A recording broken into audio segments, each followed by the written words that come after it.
Well, welcome everybody to this webinar on recommended changes to the SNA.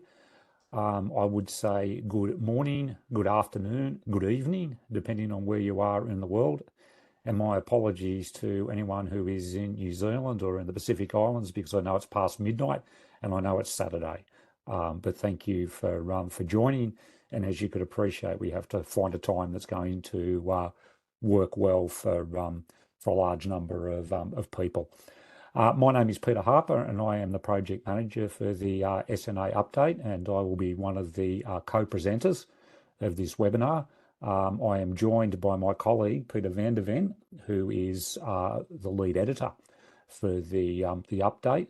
By way of background, I'm an Australian, spent many years at the Australian Bureau of Statistics, which means half the webinar will be in Australian English. And Peter is formerly of Statistics Netherlands and the OECD, so he is obviously Dutch, and the other half of the webinar will be in Dutch English.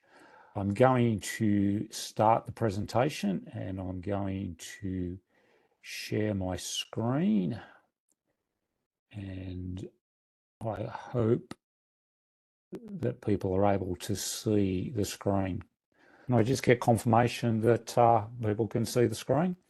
Yes. Thank you. Okay, this webinar will go for about 2 hours, and we'll start off by reminding you of the process that's led up to the development of the consolidated list of changes and clarifications to the 2008 SNA, which will be given effect to in the 2025 SNA. We'll then move to discuss what the recommendations for the changes are. We'll start off by looking at the recommendations for conceptual changes. We will then provide you with the opportunity to ask questions for clarification on those. We will then talk about recommendations for additional tables and data items. At that stage, I think we will need a break, so we will take 10 minutes or so and allow people to get a cup of coffee or whatever. We can then come back and take questions for clarifications on recommendations for additional tables and data items. After that, we'll then focus a little bit on the recommendations for clarification and guidance. There's quite a large number of these, so we'll just focus this part of the discussion on those that have a more substantive impact. And again, we'll allow another opportunity for questions for clarification. And then we'll finish up by talking about where to from here in terms of the update process.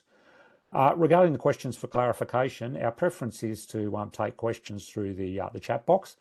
So if you do have a question, as we go along, put them in the chat box and we'll gather them all up and deal with them at the appropriate part of the webinar. We are after questions for clarification. You may have a number of comments on the recommendations themselves. Please refrain from making comments. You'll have plenty of opportunities to do that in the consultation process. This webinar is more about ensuring that people have a good understanding of what is being proposed. That's why our focus is on questions for clarification as we work through the material in the webinar.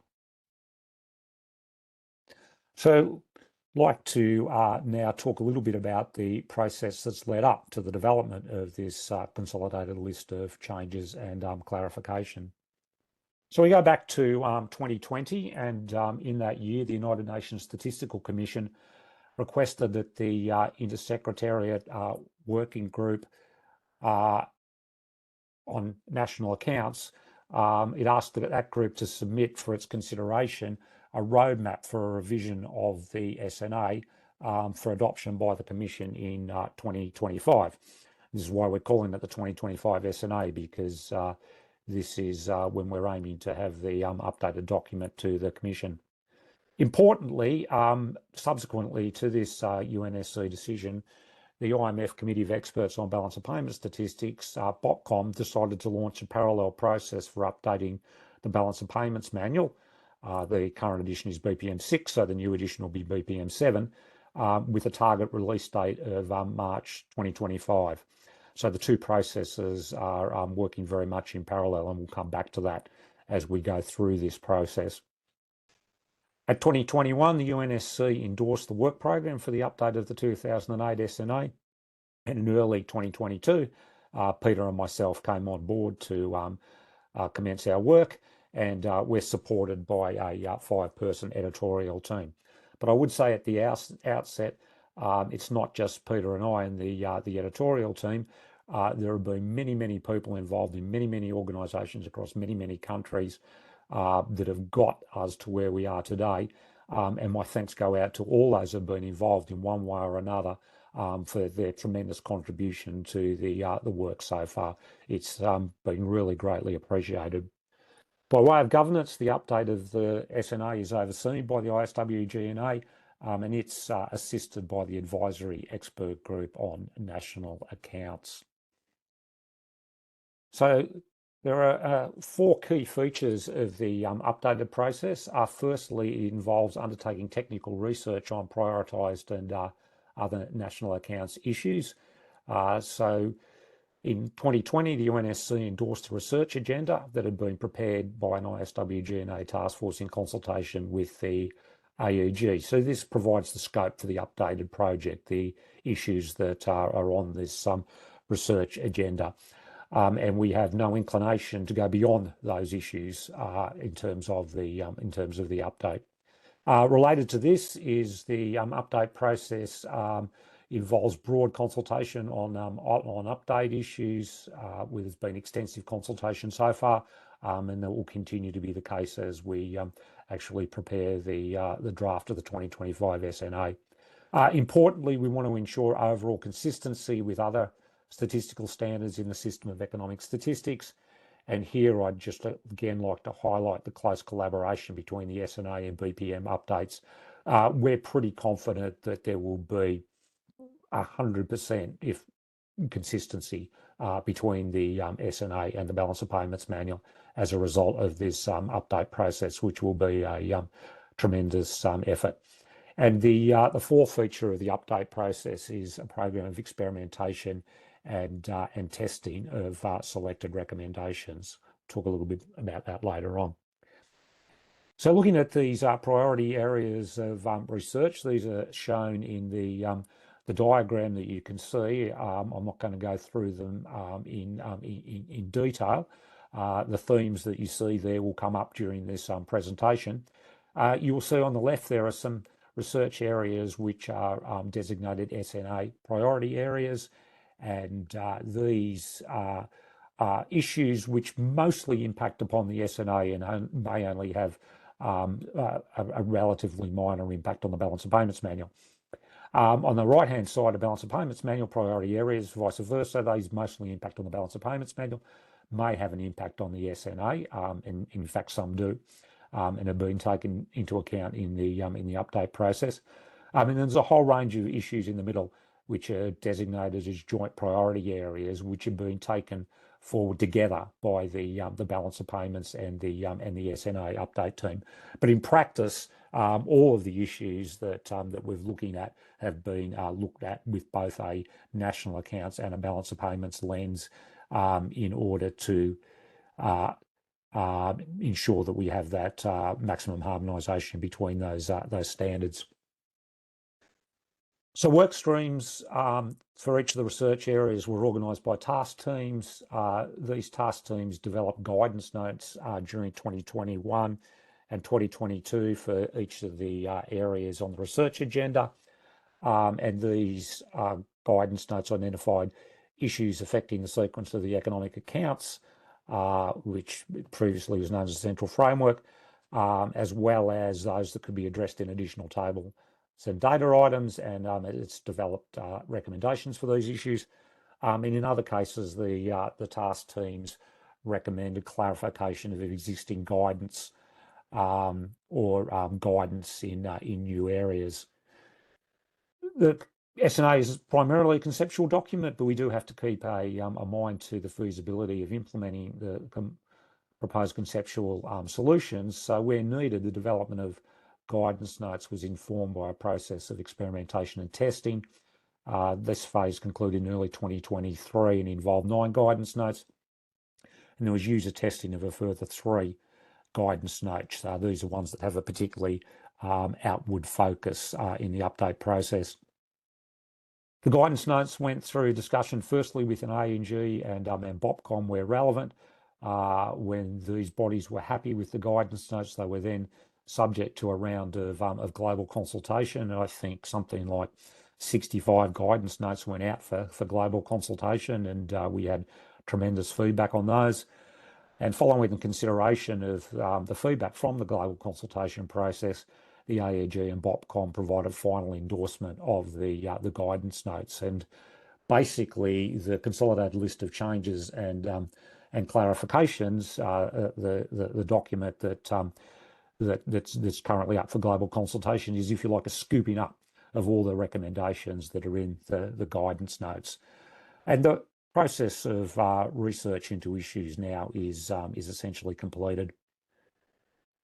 We also looked at the agreed research agenda that was developed in the first place to make sure that the task teams had covered off on all the issues. This assessment led to the identification of a number of action points that we addressed in the first part of this year. And where recommendations regarding these items involve substantive change to the SNA, these also underwent global consultation.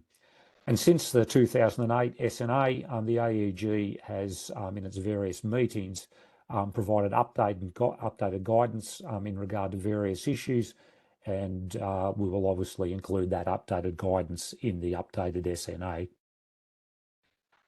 If you want to find out more about the update process, and I'm sure a lot of you have already visited this website, the United Nations Statistical Division maintains a fantastic website that provides a tremendous amount of information on the updated process, including all the guidance notes that I mentioned. So we're now at the point of having developed the consolidated list of changes and clarifications, which, as you know, have out now available for global consultation. The objective of this consultation is around the coherency and the consistency of the recommendations. We're not looking forward for feedback on the recommendations in and of themselves, as each individual recommendation has already gone through an extensive process of global consultation. For the most part, there was overwhelming support for the recommendations. However, there were a small number of cases where there were divergent views, and in those cases, the AEG made a decision that tended to favour the majority, while ensuring at the same time conceptual soundness and consistency with SNA principles. And I say this because on some issues, there are good points on either side, and a solution needs to be found because we need a common standard. And this is the approach that's been taken in order to reach that recommendations in those issues. So the questions that we've posed for global consultation, which are in the consultation document, are firstly, are the recommendations clear, straightforward, and unambiguous? Secondly, are the recommendations consistent? And thirdly, there is an opportunity if respondents to the global consultation have concerns about any of the other recommendations. I'm clearly not going to go through this slide in any great detail, other than to say this: these two tables, which are in the document for global consultation, provide a reasonably neat overview of the proposed changes to the SNA, split into those that involve conceptual changes or additional tables and data items on the one hand, and those which involve clarification and guidance on the other hand. So if you want a brief overview of everything that's being proposed, those tables are a useful starting point.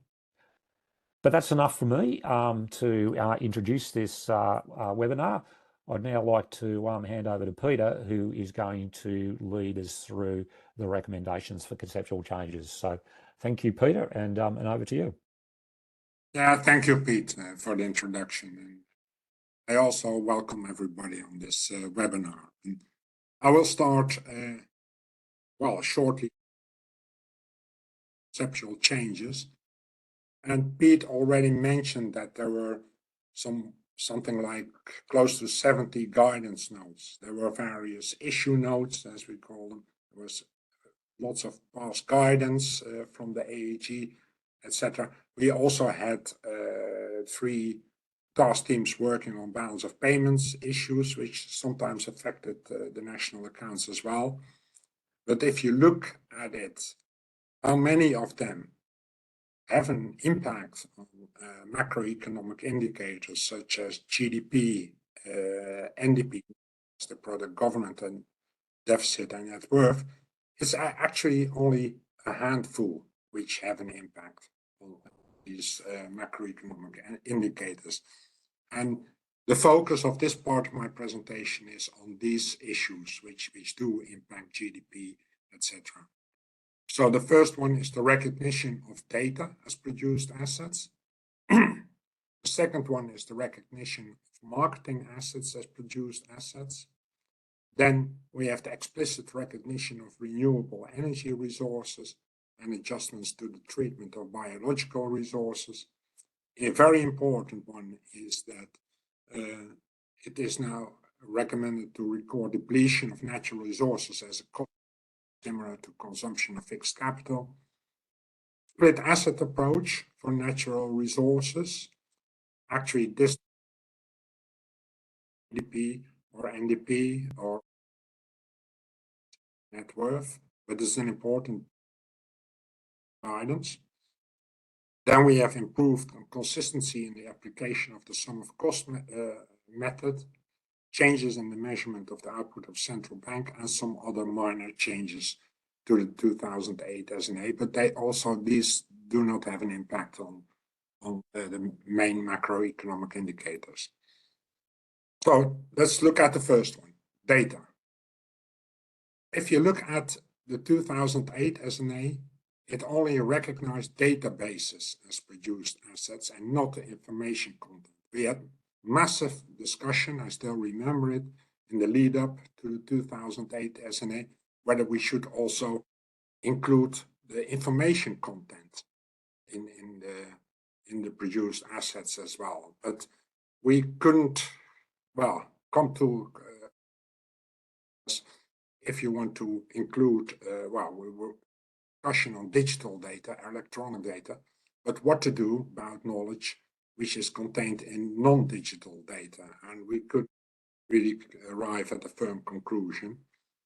But since then, it is absolutely crystal clear that electronic data, especially, do play a big role in the generation of income and do play a big role in the production of products more generally, I should say. So our task team worked on this, and based on the recommendations and also in the global consultation, I think there was an overwhelming majority that agreed that information content of electronic data collected and used in production should be recognized as produced assets. We have a rather prudent, go back, Pete.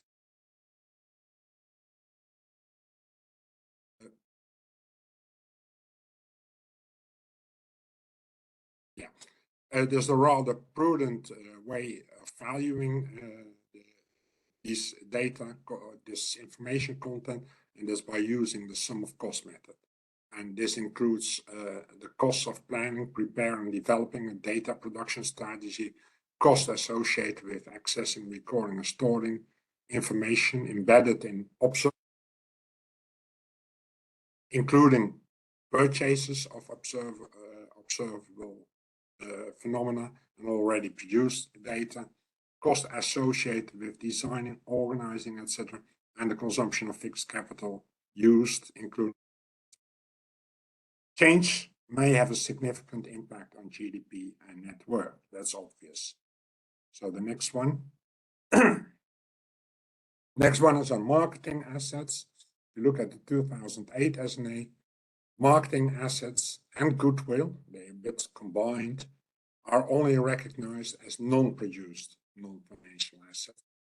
Measurement is limited to explicit purchases of the relevant assets, or what you often observe when a corporation is purchased, it's purchased at a higher price than its net worth. And that's what we call goodwill. So that would also be recognized, but nothing else. So again, in the lead up to the 2025 SNA, we had discussions on this, and we now recognize marketing assets as produced assets. And this will significantly extend the asset and production boundary with assets produced for own final use. So if corporations do a lot of expenses to increase their reputation of their firm, this will be counted for as produced assets. Valuation, again, using the sum of cost method. There is some discussion on how exactly to delineate in practice the expenditures leading to the buildup of this fixed capital, and how to delineate it from current expenditures. But we will manage to resolve that, and change will also have a significant impact on GDP and net worth. The third one, we will have explicit recognition of renewable energy resources. So resource rents generated through solar energy, wind energy, geothermal energy. I say explicit recognition, not recognition as such, because I would argue that it's already implicitly included, although it's not explicitly mentioned. So, but now we do explicitly recognize renewable energy resources in addition to non-renewable energy resources and mineral resources. For biological resources, 3 changes and clarifications are introduced in 2008 SNA. First of all, if you look at the 2008 SNA, it included a discrete choice between cultivated and non-cultivated resources yielding once only products. So think of timber and fish. And discrete choice was based on management and control. So it was either cultivated or non-cultivated. The 2025 SNA includes a differentiation between migrating resources, like straddling fish, which is considered non-cultivated, and non-migrating resources. So think of trees. And this is always considered as cultivated based on a continuum from intensively managed to totally undisturbed. Then another change is the regeneration of biological resources that will be recorded as gross fixed capital formation, while similarly to mineral and energy resource depletion is treated as a cost of production. I'll come back to that. There's also clarifications for the measurement of work in progress in this field.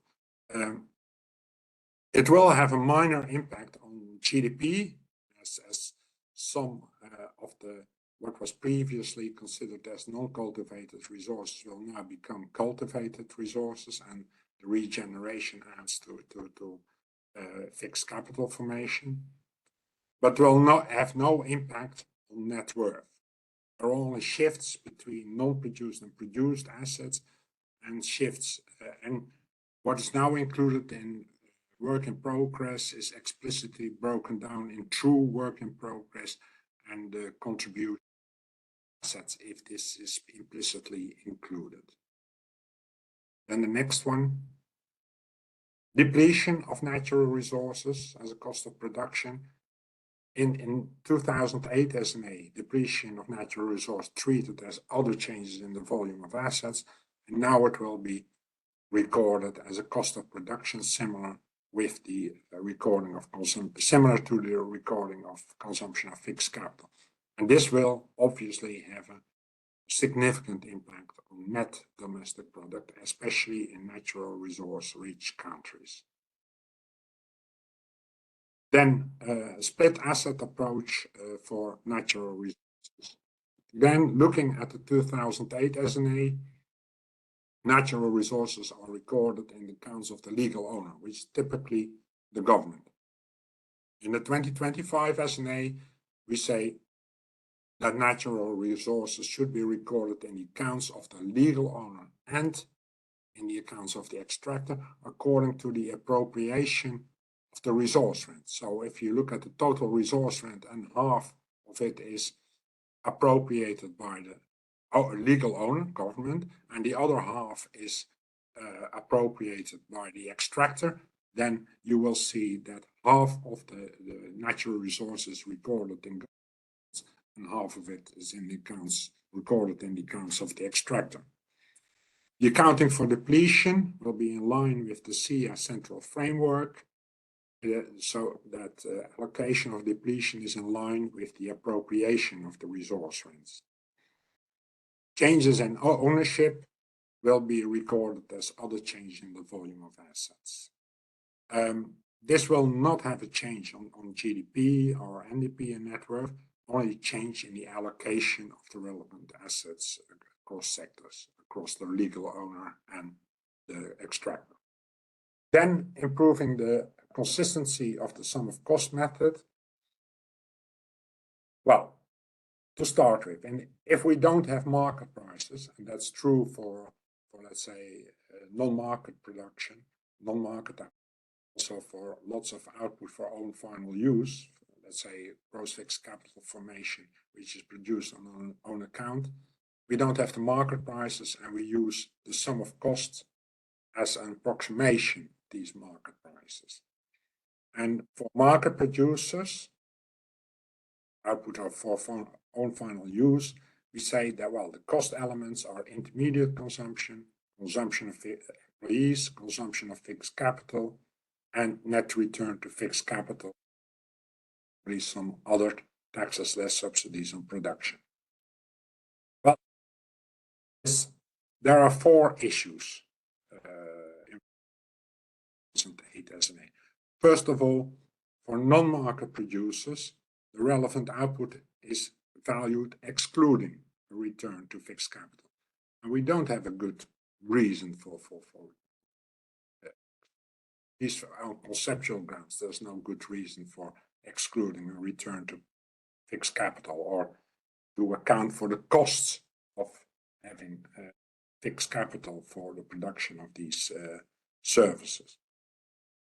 Secondly, the return to capital or the costs related to capital is excluded for non-financial assets other than fixed assets, which is a bit awkward. Why not costs related to land or inventories included? Thirdly, there's a discussion on whether payments for rent should be included or excluded. Take the payments for on rent on land. So why should these be excluded? Why should it make a difference whether you own the land, or you have costs because you have funds involved in having that land, or whether you rent it? Why should we make a difference? And then there's a discussion on the inclusion or exclusion of depletion in addition to consumption of fixed capital, which is very much related to the issue of account. So, in 2025 SNA, it has been agreed that all relevant output should be valued, including a return to capital. This also for non-market producers. There will be also an inclusion of the return to non-financial assets other than fixed assets, thus including inventories and land and natural resources. But return to city parks and historical monuments is excluded on pragmatic grounds. Then rent. It has been agreed to include rent as a cost element for the reasons I already mentioned. Why would you have the cost of capital related to owned land and not when you hire it, the land, or you lease? And if relevant, not sure whether it will be relevant in many cases, but if relevant, depletion of natural resources should be included. This change may have a significant impact on GDP and a more moderate impact on that. Then the next one. There's changes in the measurement of the output of central banks. If you look again to the 2008 SNA, the possibility of FISM produced by the central bank is included. And there are two types of services distinguished, which is for the central bank, which is monetary policy services, which are considered always as non-market output, supervisory services, and this may market or maybe market depending on the fees paid for these services. And then last, the non-market output is allocated to government. It's a collective output that's allocated to government, but then you have to include an imputation for a current transfer to just this provision of collective services or attribution of collective services to the government. Well, in 2025 SNA, we have agreed that FISM should be excluded on conceptual grounds. The interest policy of government, of the central bank, is not related to intermediating between depositors and borrowers of money. It's a whole other strategy. It's often related to monetary policy and not to financial intermediation. Also, have a further extension of services to include financial stability, services related to promoting financial stability and monitoring the payment system. And we have agreed that all output should be considered as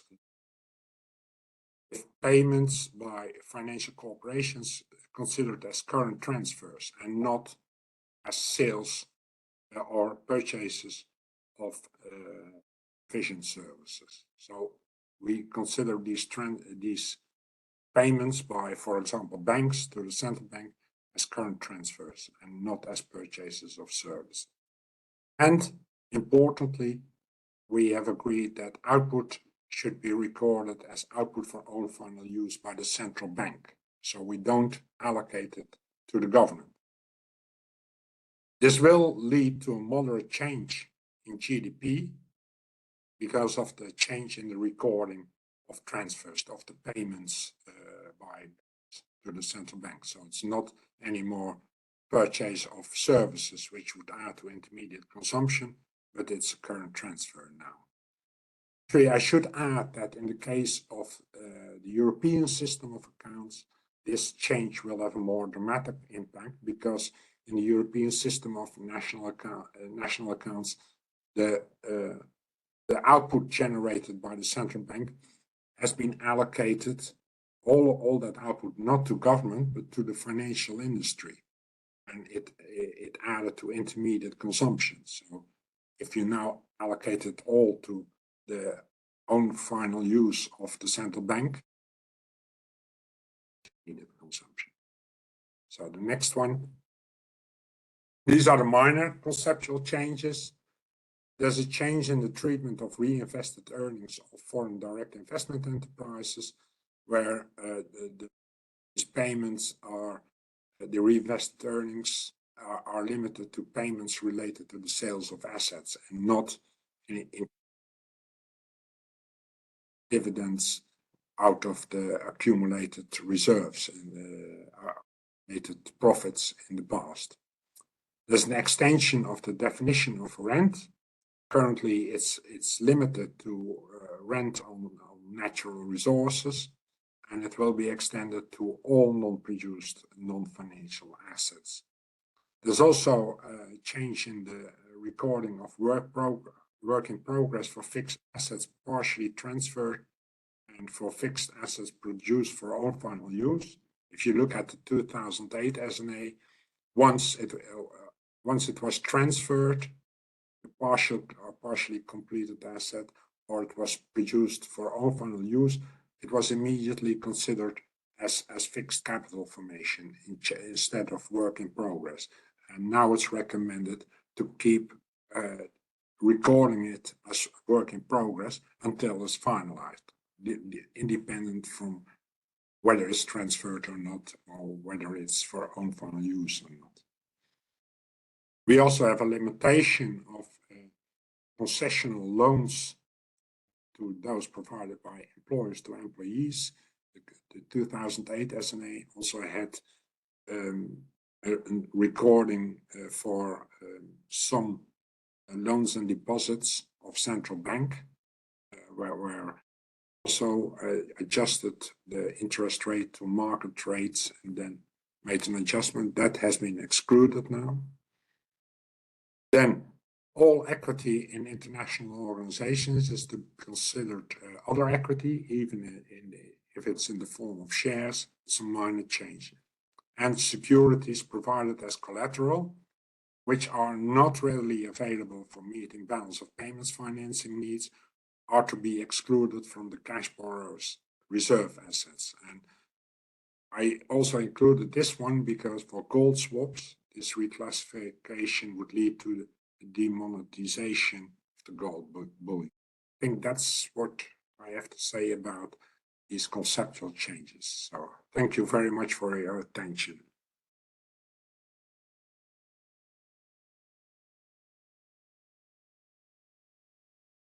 Not sure whether there are questions for clarification. Don't see any activity in the chat, but perhaps somebody wants to raise a question.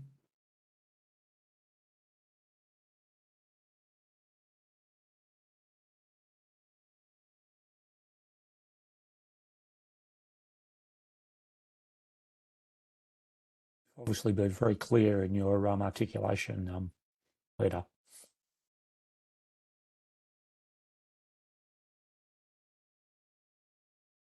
Let's give it 1 or 2 minutes. And also, if people have got questions on the process so far, then feel free to ask those as well.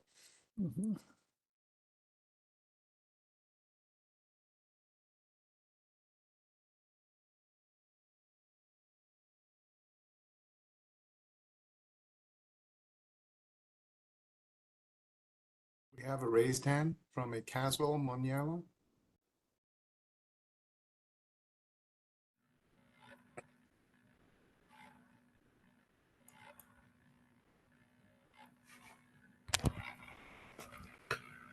Yes, good morning and good afternoon to those who are in the afternoon part of the day. These are obviously very sound, in my view, very sound changes as I see them in the 2025 SNA. I am just having something that is bothering me, and I just want to bounce it with you here, and has got to with the recognition of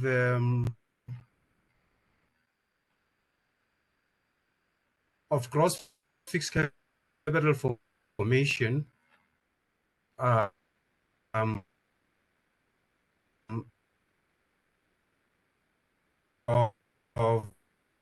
the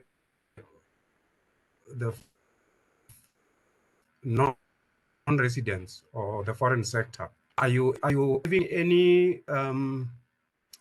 any plans to such?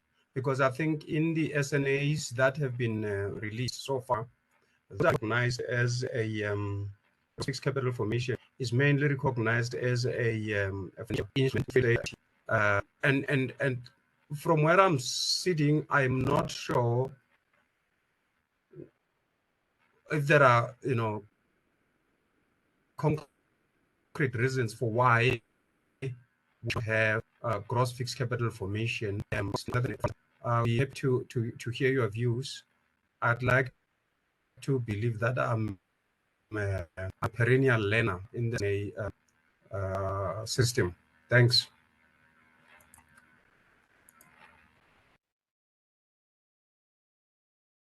Not sure I completely understand the question because there was some interruption in the connection, but if I understand it, it's about recognizing gross fixed capital formation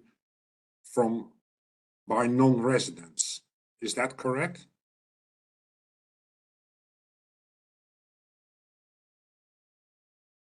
Well, assuming that this is correct, if I interpret it correctly,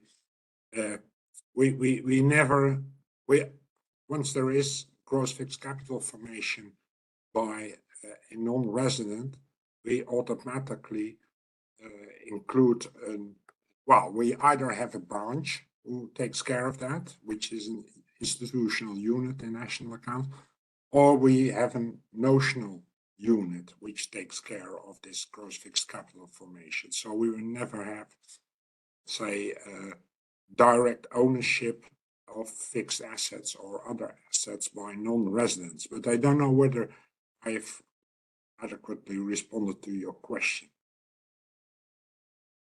Don't know whether Pete wants to add something. No, that's what I understood the question to be. But like you, Peter, there was some static, which made it difficult to hear the question. Perhaps Caswell can put it in the chat if we've misunderstood the question. But there are two questions in the chat that you might like to respond to. Yeah, I see that. There's one of the questions by Jason Annabelle is there a change to keep partially complete fixed assets out of the capital stock until completion? Well, perhaps I have been not very clear in my presentation, but they will not be excluded. Well, not that's how you how do you define capital stock? If you say the capital stock is the fixed capital stock, yes, they will be excluded because they will remain in work in progress until they are completed. That is the point that's being made. So they will enter the fixed capital stock, and I emphasize that, fixed capital stock, then they will only enter it when it's completed. That's right, yeah. But we also recognize that in the case of own account fixed capital formation, it may be very difficult whether it's completed or not. It may be relatively easy when it concerns, let's say, building a physical structure for own account. Easy to distinguish work from progress from a completed structure. But in cases of intangible assets like software or research and development, it may be hardly impossible to make that distinction between completed and non-completed. So in that case, the default is recorded as gross fixed capital formation. I hope that's clarified the question. If not, I am happy to hear. Then there's the question for renewable energy resources on why and how to calculate depletion of sun, wind energy, etc. Well, point is that perhaps, first of all, we need to start calculating this renewable energy resources. And in this case, what is proposed is to look at the net present value of future resource rents, and the resource rents are then calculated with the residual value method, as we call it, similar to non-renewable energy resources. So that's how you calculate the value, and we still need to get experience on that, but there's a lot going on in this renewable energy resources. Also, I should add about accounting for example, own production, or production of renewable energy for own final use, like solar panels, etc. So we need that. Actually, is a guidance note in development on accounting for that production for own final use. But when it comes to depletion, well, the funny thing is, I would say that in the case of renewable energy resources, there will be hardly any depletion because it's renewable. There is not really, but by extracting renewable energy, you don't deplete the relevant resource. What you will see is that you will have consumption of fixed capital of windmills, for example, or for solar panels, but the renewable resource itself will not be depleted. I hope clear. Thanks. Yeah, maybe on that one, I think it's important to note we're not actually trying to value the sun and the wind and so forth. What we're trying to do is capture the value of those renewable resources as they are captured by humans, and whether that's on land or whether that's in the sea or whatever. That's what we're looking at, and the rents that then become apparent through the capture of those renewable resources. Yeah, and you can add to that. It's also important that we avoid double counting in this case. If you look at, for example, wind energy resources, that may already be captured in the value of the land. So if you have land which is particularly good for capturing wind energy, actually the value of that land may have increased because of that particular, especially if you have the permission to produce wind energy on that place. That may actually feed into the value of the land. So in that case, you should avoid having double counting. And as we want to have a good value of the renewable energy resources, you should probably take some of the value of that land and attribute it to renewable energy resource. And I see Caswell responded, and he said, my question is, why do we not recognize gross fixed capital formation for the foreign sector explicitly in the SNA?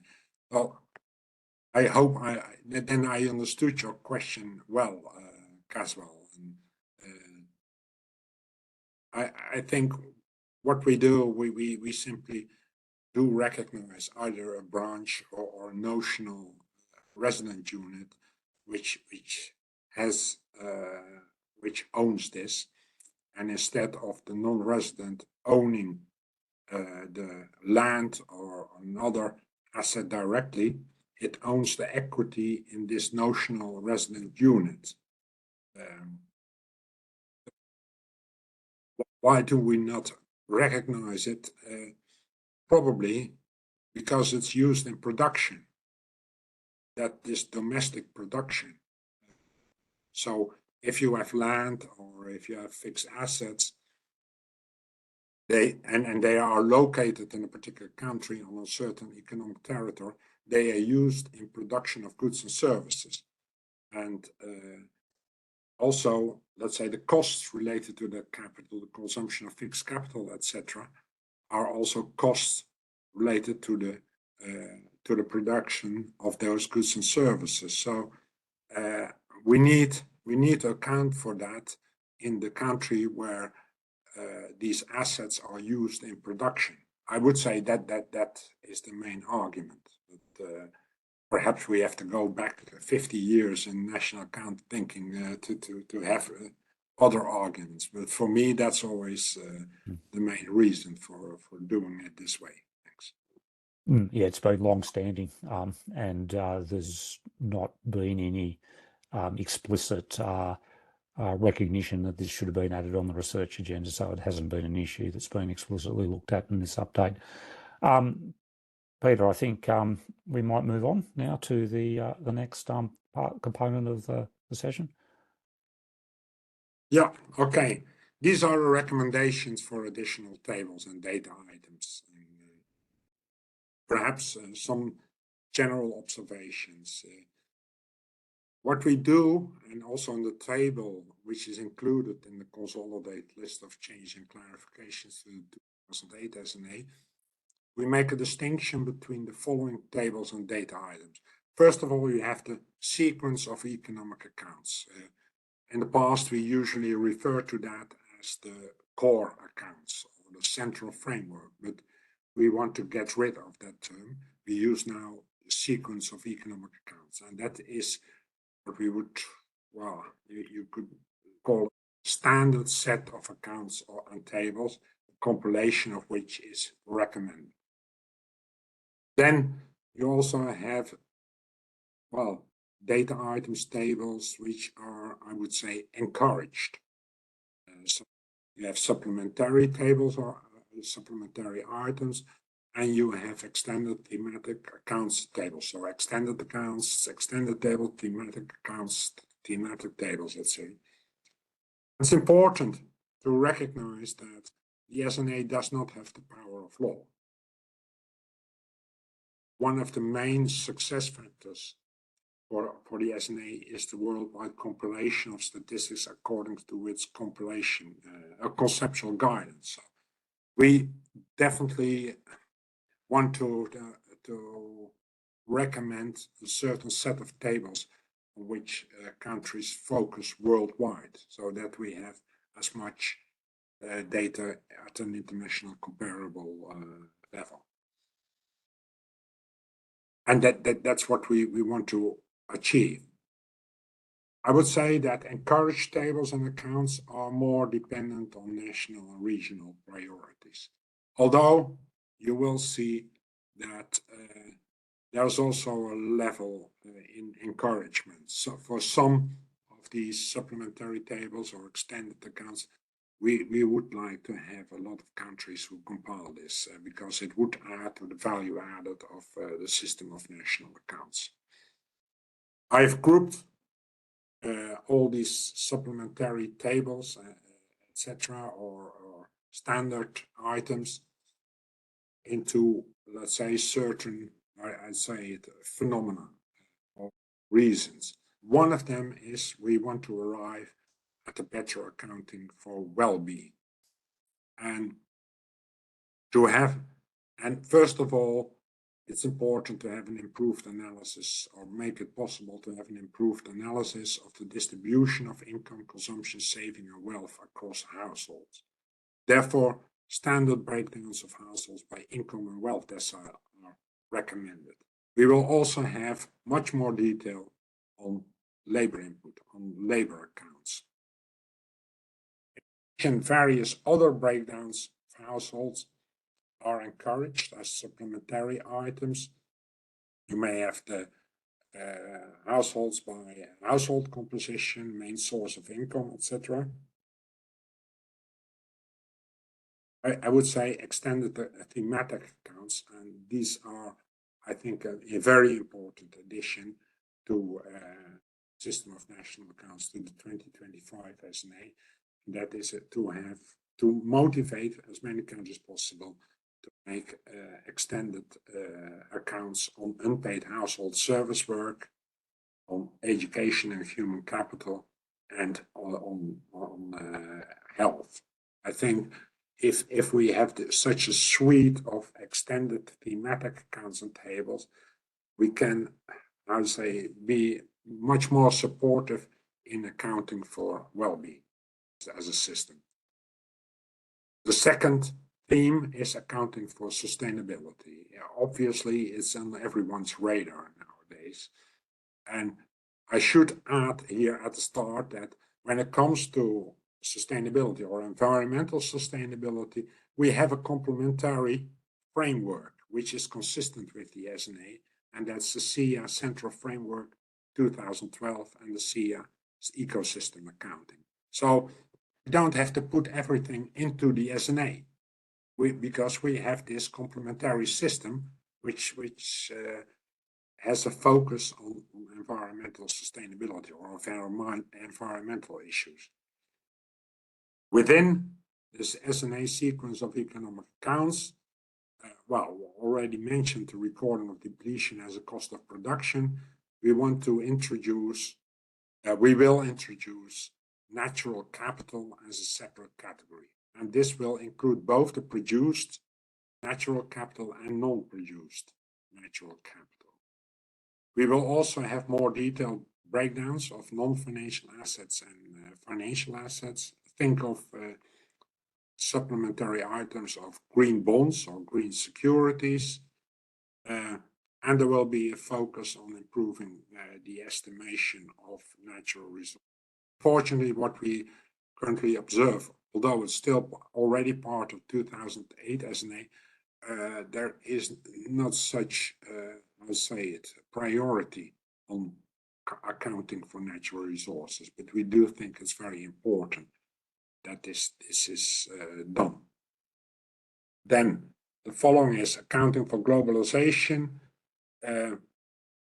We want to have a better understanding on the impact of globalization on generation distribution of income. And we will also want to arrive at an improved international comparison of fiscal balances, so government including public corporations. Therefore, it's proposed as a standard breakdown of corporations to distinguish foreign controlled corporations, public corporations, and national private corporations. And actually, that's also relevant for public corporations.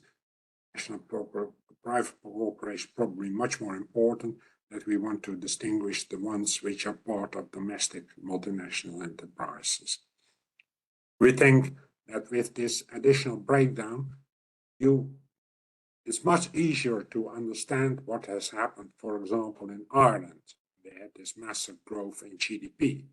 And if you have in your institutional sector accounts data on foreign controlled corporations, then you can see that lots of this income is actually not going to the households of Ireland, but that's flowing back to the country of the headquarters. And to have that type of data makes you much better understand the impact of globalization. In addition, there are various supplementary items and tables, for example, extended supply and use tables, and data on special purpose entities for those countries where these entities are important. There are a number of countries where there's massive presence of SPEs, and really you cannot analyze balance sheets or balance of payments data without having a good knowledge of the impact of SPEs in this context on the balance sheet or on the inflows and outflows of primary income. So next slide. This is accounting for digitalization. Digitalization as such does not have such an impact on the accounting. Well, although the way in which goods and services are produced may be very different, the type of goods and service produced will not change that dramatically. But it's important that we improve the visibility of the digital economy, because our users think that we do not account properly for this phenomenon. So we want to have more detailed breakdowns of certain asset categories within intellectual property products in the sequence of economic accounts. So let's say the data is one element, but also artificial intelligence is another element that we want to distinguish. In addition, it's recommended to have digital supply and use tables as extended thematic tables, which also include extended accounting for free services like Facebook, Instagram, TikTok. And it's recommended as encouraged as supplementary items to have further breakdowns of subsectors of financial corporations of fintech related activities. Then accounting for financial risks and vulnerabilities. Well, the great financial crisis in 2008, 2010 revealed that there are a number of financial risks and vulnerabilities, and that led to much better accounting of these risks and vulnerabilities. One of them is related to non-bank, non-financial intermediation. Often it's referred to as shadow banking, and it's encouraged to have supplementary tables with more detailed breakdowns of financial corporations and some additional details for certain financial instruments. Actually, a lot of countries already compile this data. Breakdowns of financial derivatives I want to mention here, and actually something that we didn't include, forgot to include, I should add, in the consolidated list of change and clarification to 2008 SNA is from whom to whom tables. To see the interconnections between sectors is very important to monitor financial risks and vulnerabilities, and we should add this as well. Okay. Then we have other supplementary items and tables. Concessional loans. It is encouraged to have supplementary data on concessional loans provided by government and international organizations, in addition to what's already in the core, which is the concessional loans from employers to employees. In reinvested earnings, what I said in the previous part of the presentation is that the recording of reinvested earnings has changed for FDI-related dividends, but these dividend payments by FDI-related, by foreign direct investment-related payments of dividends, we want to distinguish between payments as defined for non-FDI corporations and other payments. And something I like, and I hope that several countries will start compiling them, is to have supplementary data on recording reinvested earnings for all equity in corporations, so direct investment as well as portfolio investment. And that also not only for foreign direct investment, but for all equity.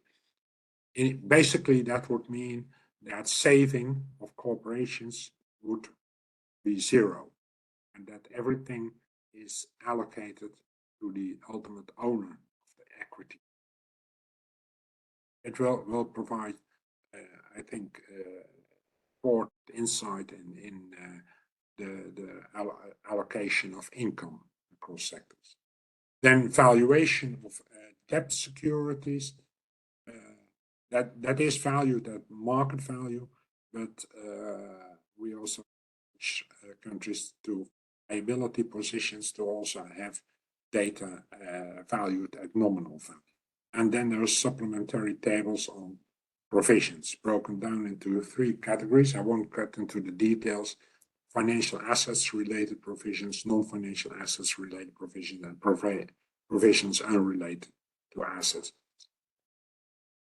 Realize that this is a lot of supplementary information which is recommended, and we will definitely at some stage have various levels at country level, at regional level, that there will be discussion on what are our priorities and where should we focus on, because we may not be able to do everything. So that's where I stop, and we have a short break. Thank you, Peter.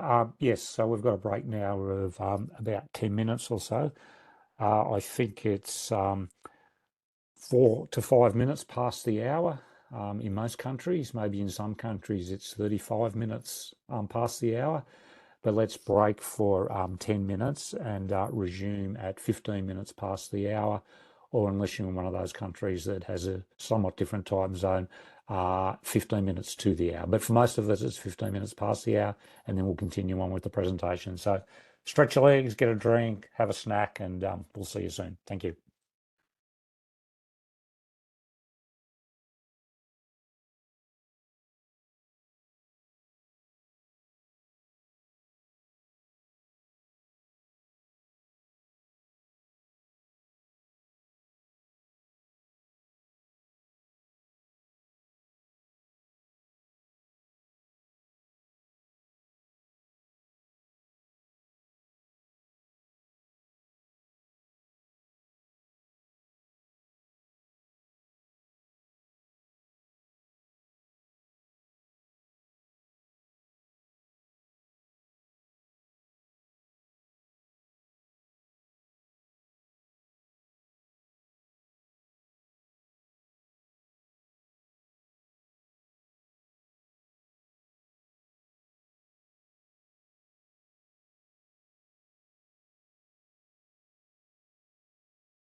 Hello, everyone. I think we might resume if people are ready to go. We've now got another opportunity for questions for clarification. So again, if you would like to put a question in the chat or indicate in the chat if you would like to ask a question or raise your hand, then we can get back to you. So yeah, please feel free to ask questions on anything that you've heard so far. Thank you. Yeah, Peter, there's a question in the chat box from Vivian Ilarina, and I like this question very much. I will read it. In the valuation of databases, including the information as an asset, using total cost as presented here, for example, intermediate consumption, compensation of employees, etc., may pose an undervaluation, as we are very much aware that the cost of information is very much higher, or well, when she wonders whether we undervalue information content of electronic data as an asset.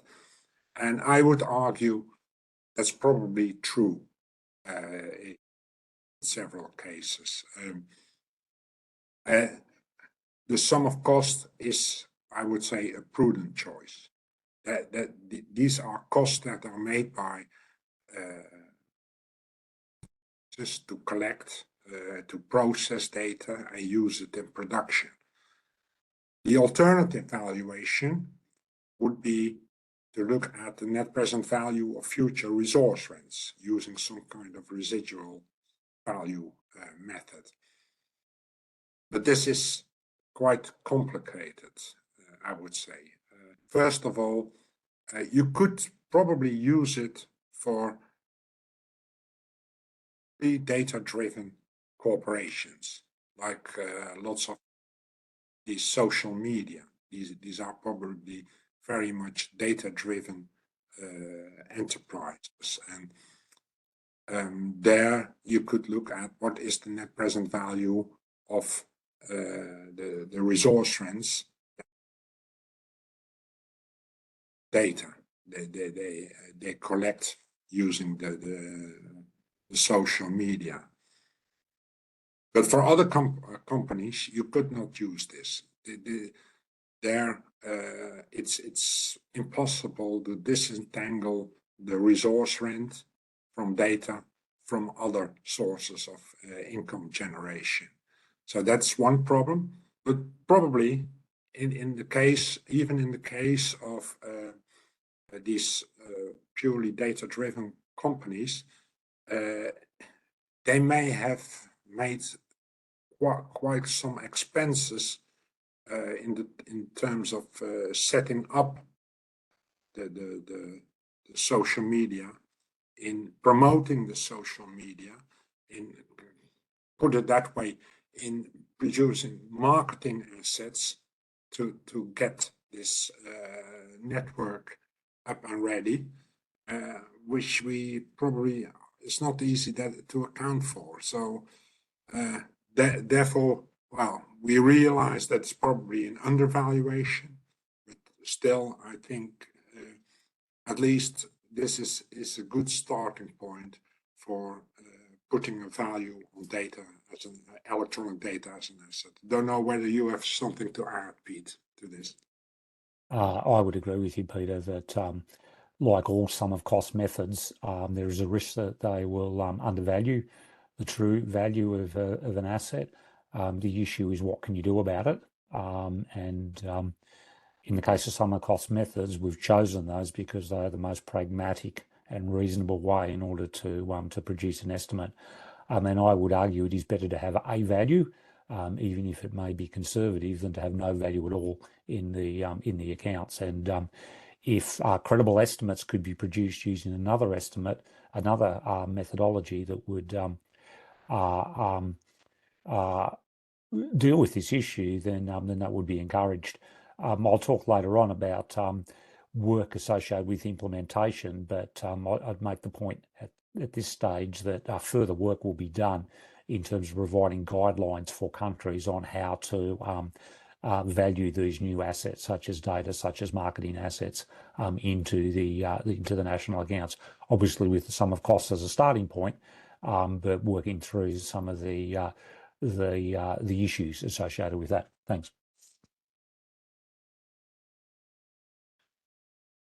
So we're still looking for other questions or comments. I don't know whether anyone's raised their hand.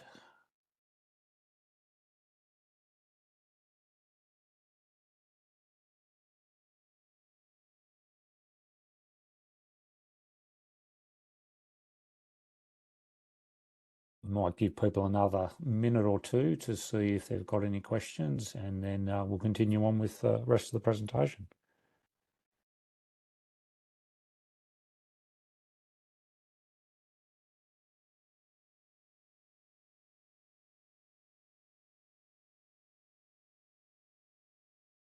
I think we have a question from Michael Kuhn, Michael Kuhn, I should say.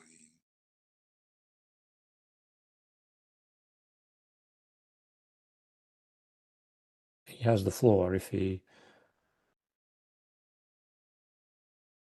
We're unable to hear you. If your mic is unmuted, but we can't hear you.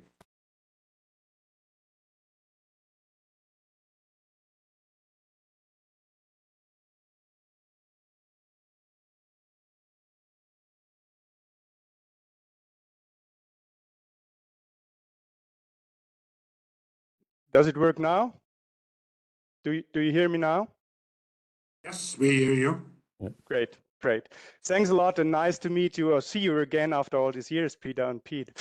I am very impressed from the work done, and I think the part well-being you mentioned in respect to the income distribution parts is very important and very helpful for, I hope so, very helpful for our users. On the other side, I'm a bit worried about part we get or we would get in our national economic accounts if we introduce the natural capital things in that with that net present value method. I think that we have a lot of large estimation margins, and I'm worried because GDP is highly relevant for business cycle analysis and reporting, also, for example, for future tax estimations. And so GDP is official statistics, and I'm really unsure how good we will be for our users from that side, who from the economists, from the analysts of economy. So of course, natural capital is a part of our economy, but I'm really unsure about this net present value approach, because we do not know the future prices or how the future natural capital is used or will be used. And so I would be very happy to get your something from you. How do you decided to put it in the SNA? And so I would like to hear something about that, perhaps Peter or Pete. Thanks a lot. Yeah, thank you, Michael, for the question. Perhaps it's a nice connection with the discussion we had on valuation of data, where we said, well, use the sum of cost method.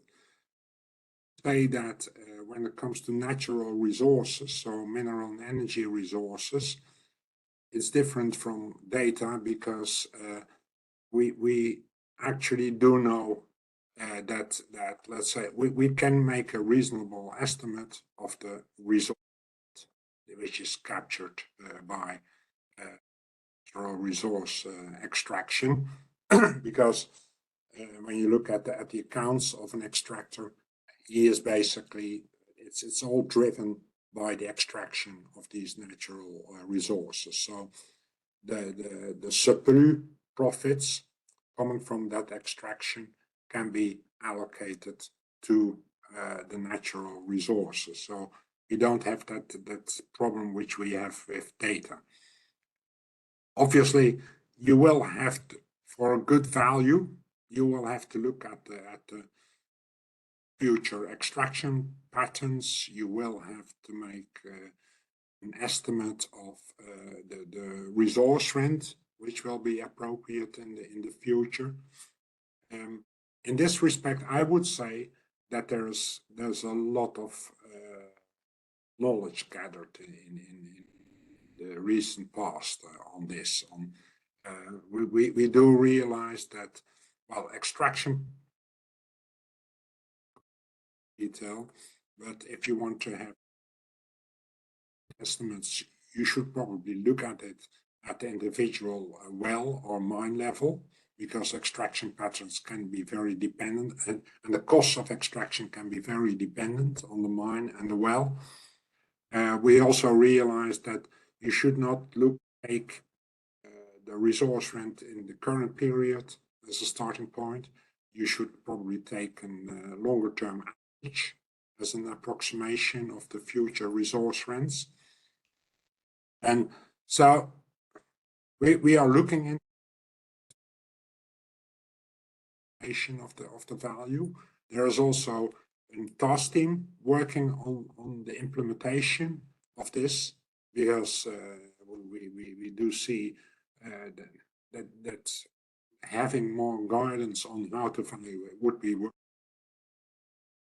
In these cases, and this task team, well, I don't know when it will finish its work, but it just started or will start in the near future, and will provide more guidance on the valuation of natural resources. When it comes to calculating GDP, it does not matter that much, because we do already have the value added from resource extraction that we do.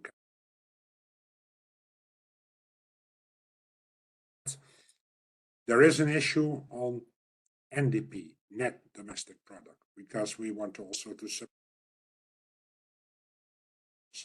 and depletion of natural is dependent on all the data you compile, also in valuing natural resources. So, but here we think it's important to recognize the importance of NDP, and probably is conceptually superior to GDP, but we think it's important to emphasize NDP more as a complement, or as a complementary macroeconomic estimate. I would next to GDP to also have data on NDP. I don't know whether I fully answered your question, but work is being done to provide better guidance and not affect GDP, but for NDP, it's highly relevant as well. Piet, you want to add? I'll just make two quick comments. Firstly, the inclusion of natural capital as an asset is already in the SNA in terms of mineral resources and so forth. And the net present value is a method which is proposed to be used in the 2008 SNA. And countries like Australia and Canada produce estimates of natural capital using the NPV method, and have been doing so for many years. There will be further guidance provided in the updated SNA on this method, and as Peter said, there will be, beyond the SNA itself, additional compilation material that will be developed by this task force that's been set up to look at a whole range of issues associated with compiling estimates of natural capital. I think we might move now on to the next part of the session, which is looking at the issues for clarification and guidance, and the recommendations for those. And here I'm only going to focus on those that are more substantive. There are others that will be recommended, and you can obviously read the full document to get across those. Peter has already mentioned the first one, greater prominence on net income measures, with NDP to be identified as the conceptually preferred measure of growth sitting beside GDP. He also mentioned that this will be impacted by the the decision to treat depletion as a cost of production. So a distinction will be made between domestic product net of consumption of fixed capital, which is the existing measure of NDP, versus the new measure of NDP, which will be domestic product net of consumption of fixed capital and depletion. So analysts will be able to see the impact the depletion makes on the measure if that is of concern to them. Greater guidance will be provided on valuation principles and methodologies. There is no change to the core principles, but they will be better articulated. There will be better definitions, and we will be agreeing on the use of the term exchange values as the term that we will use to describe the conceptual valuation that underpins the SNA. In this regard, though, we want to make a distinction between exchange values as they are defined from a conceptual perspective versus observed exchange values, which may or may not be consistent with the conceptual preference. They will be consistent with it in almost all instances, but in some cases they won't. We will also be aiming to provide more guidance on the relationship between the SNA and the international standards for business accountings with IAS and for public sector accounting with the IPSAS. In terms of terminology, there will be a number of terms that will be changed, and that will be done to ensure consistency across the SNA and the Balance of Payments Manual and other macroeconomic statistics. There will be a taxonomy for releases and products that will be introduced into the new chapter on communicating and disseminating the accounts. This will look at things like describing the terms associated with various vintages of data, providing categories and to enable communication of the revision of estimates and the decomposition of that into its various components, and also a classification of products that will reflect difference in quality standards, such as whether they're official statistics or experimental estimates, as well as a classification for different parts of the SNA, such as whether something is part of the sequence of an economic account or an extended account or a supplementary item, and so on and so forth. There is also a framework for assessing alignment with international standards that has been developed, and that will also be included in the new SNA.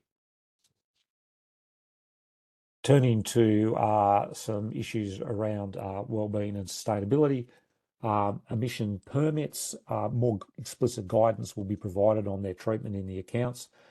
It's proposed that they be treated as financial assets with taxes on production recorded at surrender, valued at the issuance price.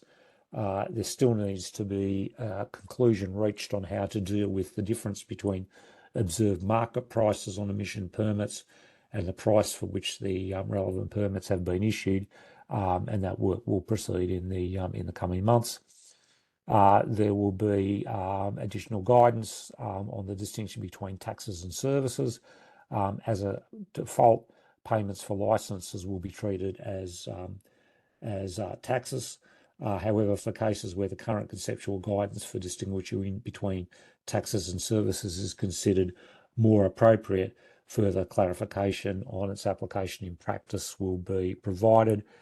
There will be new guidance introduced on the rerouting of transactions through government, which will be consistent with the advice in the Government Finance Statistics Manual, and there will also be further clarification on the treatment of payments related to the use of or extraction of natural resources. In terms of labour, there will be more precise guidance provided on the relationship between the SNA and the recommendations of the ILO's International Conference on Labour Statistics. In terms of globalisation, regarding the economic ownership of intellectual property products, a decision tree which will be in line with the United Nations Economic Commissions for Europe's Guide on Measuring Global Production will be introduced to provide guidance on determining the economic ownership of these assets. For SPEs, a more specific definition will be introduced. SPEs, of course, being special purpose entities. For these entities, when they're owned or operated by government, an enhanced set of imputations will be described to better reflect the fiscal operations of these government-controlled SPEs. For inverse merchanting, this occurs when a resident in country A buys goods in country B and then on-sells those goods in country B without physical transformation. Guidance on how to deal with that will be provided. Valuation of imports and exports. At the moment, they're valued on both valued on an FOB basis. There was a proposal to change this to using invoice values. It was decided not to introduce this change at in the current update, but to flag that this is something that will be made in future, so that more work can be done on working through the practical implications of moving to invoice values. In terms of travel packages and health-related travel, the unbundling of various services associated with those packages will be clarified. They will be unbundled. They won't be treated as a single product, and also the unbundling of taxes and fees in the cases of passenger tickets will also be clarified.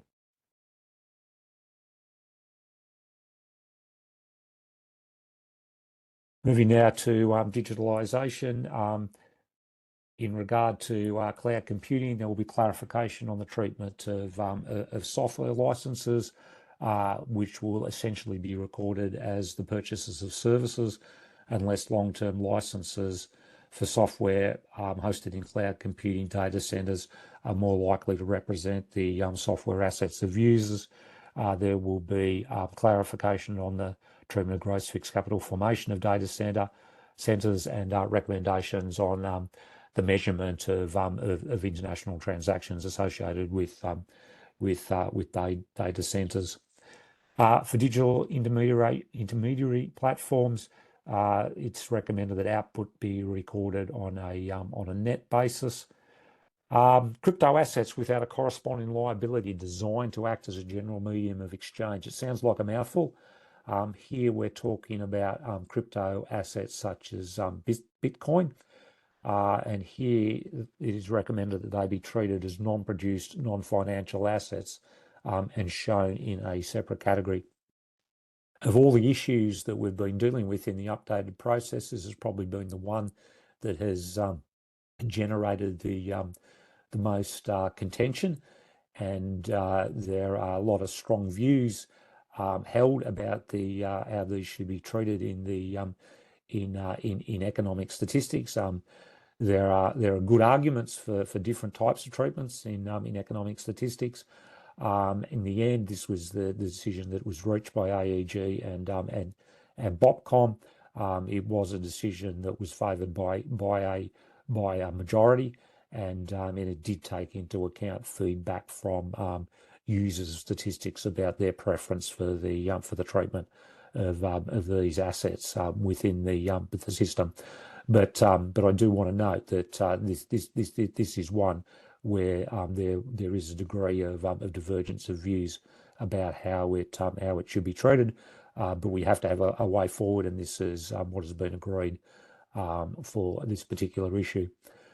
Crypto assets with a corresponding liability, and there's a whole different range of ways in which these things can be created.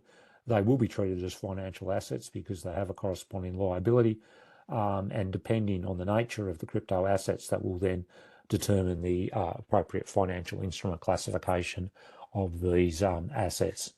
Non-fungible tokens, these are again a relatively new phenomena, and guidance will be provided on how to deal with these in the accounts. And again, it will depend on the nature of the NFT as to how it should be treated. Looking now at financial issues, for trusts and similar arrangements, there will be additional guidance provided in a range of areas. Criteria will be introduced for determining when these types of funds should be treated as separate institutional units.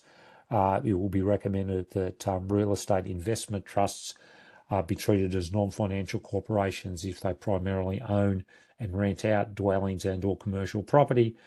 And more specific criteria will be introduced for the institutional test for defined contribution benefit pension schemes and defined benefit pension schemes, and decision trees will be provided to support this. Financial intermediation services indirectly measured implicitly in maturity risk will be included by using a single reference rate, and recommendations will be provided to guide the choice of that reference rate, and more information will be provided on the calculation of FISM on imports and imports and exports of FISM. There has been a ongoing discussion about whether credit default risk should be included or excluded in the value of FISM. No firm conclusion could be reached on this issue, so it will be put on the post-2025 SNA agenda. Factoring transactions, I don't think these are mentioned in the 2008 SNA, so guidance will be provided on these. And in the measurement of output, the default option will be that the value of output is set equal to the factoring income, but noting that in some circumstances this might not be the appropriate treatment. Islamic finance, a new chapter will be introduced to provide guidance in this area, and associated with that, the term and the definition of interest will be changed somewhat to accommodate certain arrangements which are common to Islamic finance. The new term will be interest and similar returns. Regarding individual insurance and social insurance, there are a few issues here. The first is the treatment of hybrid insurance, which has features of that look like both life insurance and non-life insurance. And here, the recommendation will be to go with the classification, which is based on the predominant nature of the insurance. For employer independent schemes, to the extent that these should be classified as social insurance, guidance will be provided on that, and guidance will also be provided on the treatment of provident funds, which for the most part will be considered to be social insurance schemes. In terms of accounting for insurance and pensions, clarifications and additional guidance will be provided in quite a number of areas, in particular relating to the measurement of output and income attributed to policyholders. More generally, there's going to be a good cleaning up of the material in the SNA relating to insurance and pensions, to both make it hopefully easier to understand, and also to provide additional guidance in places where it's needed. For cash collateral, the nature of the instrument for cash collateral, there was no agreement that there should be a definitive view on this, so a flexible treatment of that will be provided. I won't mention reverse transactions because Peter covered that in a previous slide. A few other issues where there will be clarification or guidance in regard to public-private partnerships. No conceptual changes are planned, but there will be more detailed guidance provided, and in particular distinguishing between some of the more common types of PPP arrangements and providing more information on how they should be treated in the national accounts. For price and volume measurement, there will be more guidance provided on how to calculate price and volume estimates for specific products, particularly in regard to the digitalization of products, also about the measurement of FISM in volume terms, as well as how to deal with substantive changes in the provision of education and health. Consumption of fixed capital and capital services. Some guidance and clarifications will be introduced in a few areas, including a recommendation to use geometric depreciation as the default option for calculating capital stocks and consumption of fixed capital, to recommending that for military weapons systems to use depreciation profiles that take account of expected losses, and more explicit guidance will be introduced on the measurement of capital services for inventories. For the informal economy, there will be a refocusing of that chapter, primarily to improve alignment with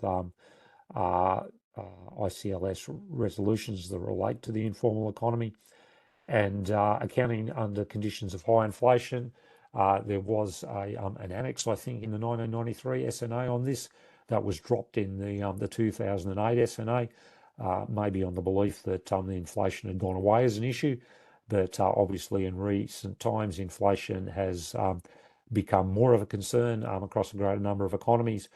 So because of that, the guidance that was in the 1993 SNA will be reintroduced into the 2025 SNA. I think I might stop there, and before we move on to the discussion on the way forward, provide another opportunity for any questions of clarification or any comments on the material so far. Thank you.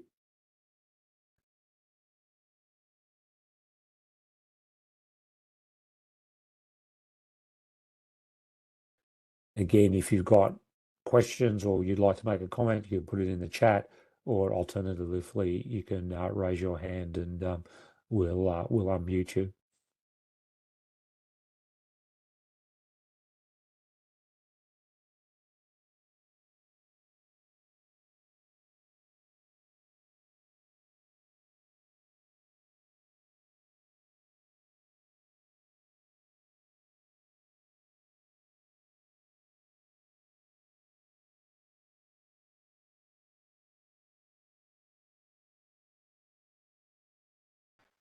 Give people another minute or so to see if they've got any questions that they'd like to raise. Well, perhaps we should simply take the process for going forward now. And Yep. in the meantime, if people have questions, they can still come back at the end. Sounds like a good idea. Okay, in terms of going forward, as far as the consolidated list of changes and clarifications is concerned, as we all know, this is now out for global consultation, and that global consultation concludes on the 15th of September, so in another 3 or so weeks.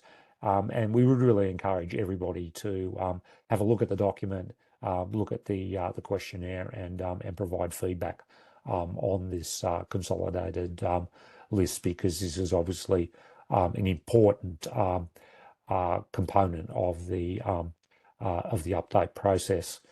After the global consultation has concluded, the AEG will be meeting in October, and it will consider the feedback from the global consultation. Then the consolidated list will be updated to reflect the AEG's consideration of that feedback. That will be then handed across to the Intersecretariat Working Group on National Accounts, and they will submit an updated document to the United Nations Statistical Commission for its endorsement at its session, which will be held, that says the 17th of February, I think it should be the 27th of February to the 1st of March 2024. Turning now to the actual preparation of the updated SNA, we have a proposed chapter structure that was agreed in 2022, and that is available on the update website if you haven't seen that.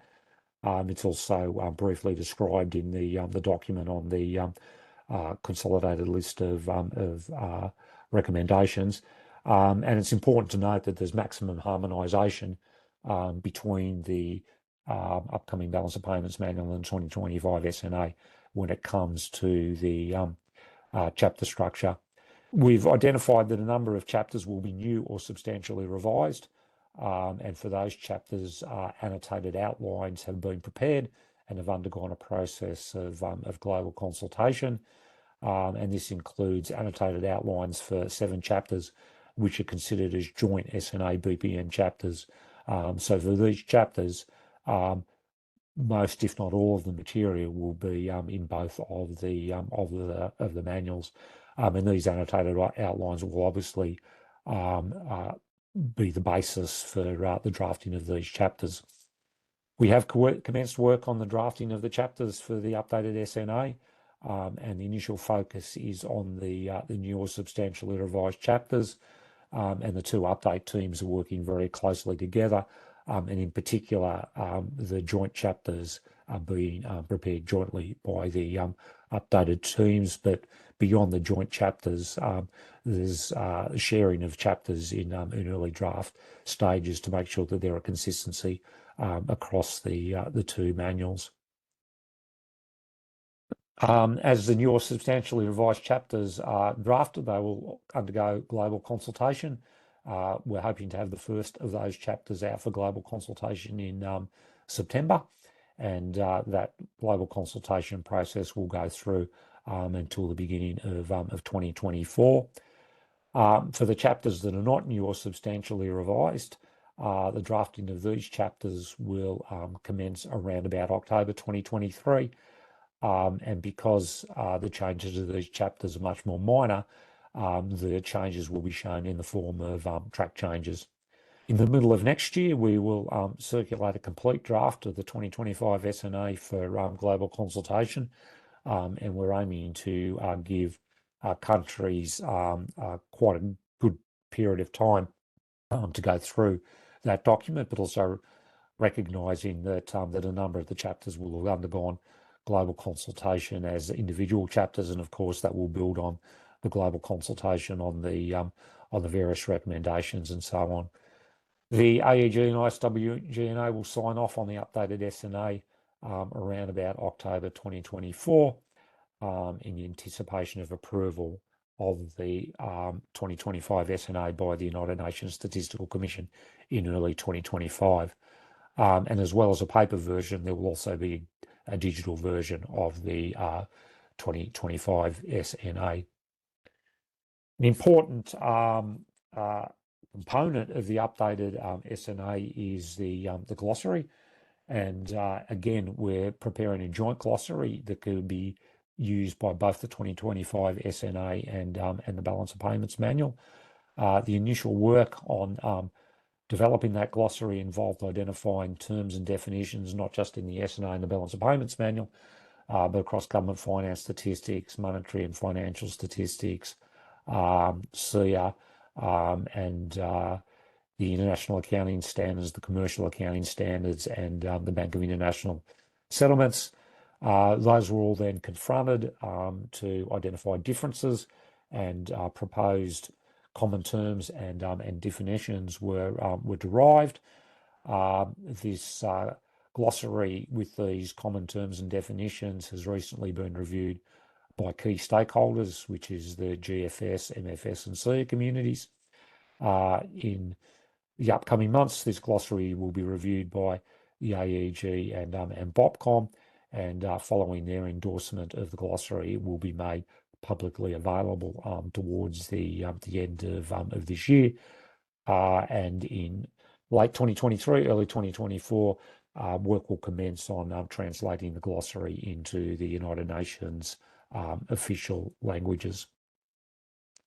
Talk a little bit about implementation. The focus of work at the moment is obviously on preparing the updated SNA, but we're also keeping a mind toward what it will take to implement it.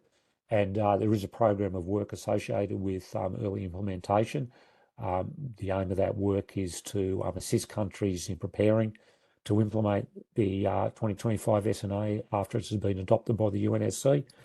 And we're aiming to achieve this by developing best practice guidelines to aid in the implementation of recommendations, encouraging countries to do some initial work to develop sources, methods, and processes, and also to the extent that countries can provide early estimates to gain an understanding of the impact of the recommendations on key national accounting aggregates.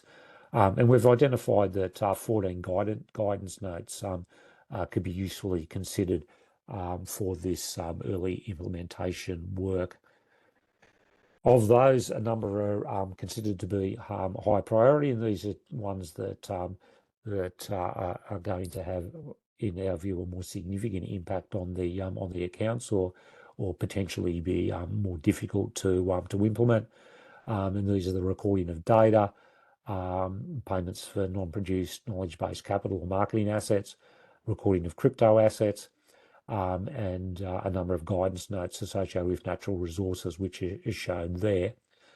Task teams have been established to take forward this early implementation work.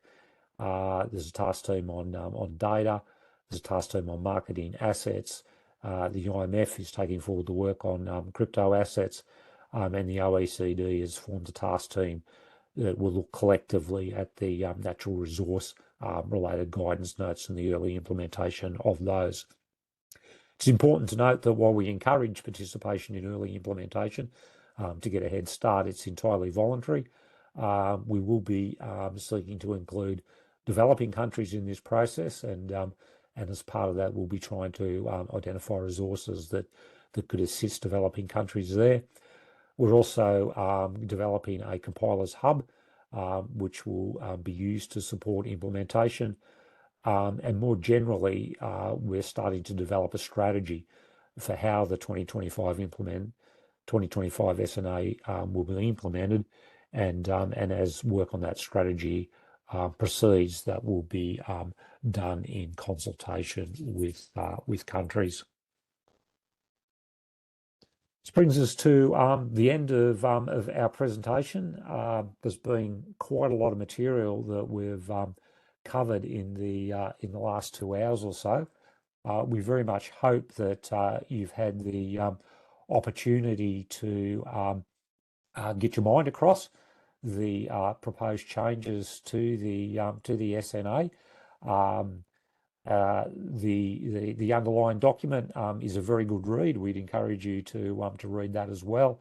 And as I said, we encourage everybody to contribute to providing feedback as part of the global consultation work. We may have an opportunity for a couple of quick questions if there are some there. I may also provide another opportunity for Peter if he's got any other words that he would like to make at this stage.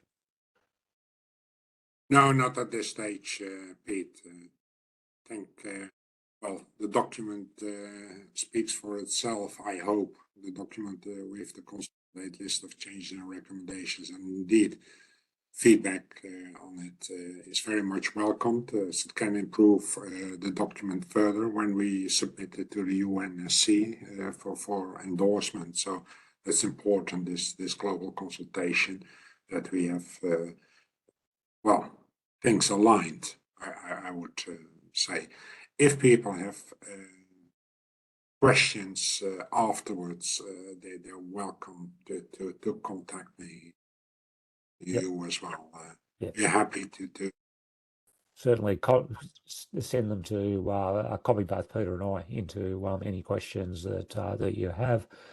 I'm peter.harper@iswgna.com, and Peter is Peter Veneven at iswgna.com. So if you remember that, then you can email us if you have any further questions. This presentation has been recorded, and in due course it will be made available. You probably don't want to see it again, but if you have colleagues that would like to to see it, then they'll have the opportunity to view it. And of course, the slides will also be made available in due course. So I think we've perhaps come to the end. In the chat, UNSD said you can send questions or comments to SNA@un.org. That's probably the best way to do it. Then they can see who can best answer this question, and maybe you or me, but perhaps someone else can also answer questions. But don't hesitate if you have questions to contact us via that email address. Yes, thank you very much. Okay, so if there's nothing else, thank you very much for your interest. Thank you very much, Peter, for your contribution as well. And I really hope that people found the session useful. And with that, I wish you all the best for the rest of your day. The rest of my day in Australia is got about 30 seconds to go, and it will be Saturday. But some of you may have a little bit more of your Friday left. So thank you very much. Enjoy your day, and I hope you have an opportunity to have a nice break over the weekend. Thank you very much. So Pete and Herman, you stick around for another 5 minutes for you and Sam. Do you want to get onto a Teams chat?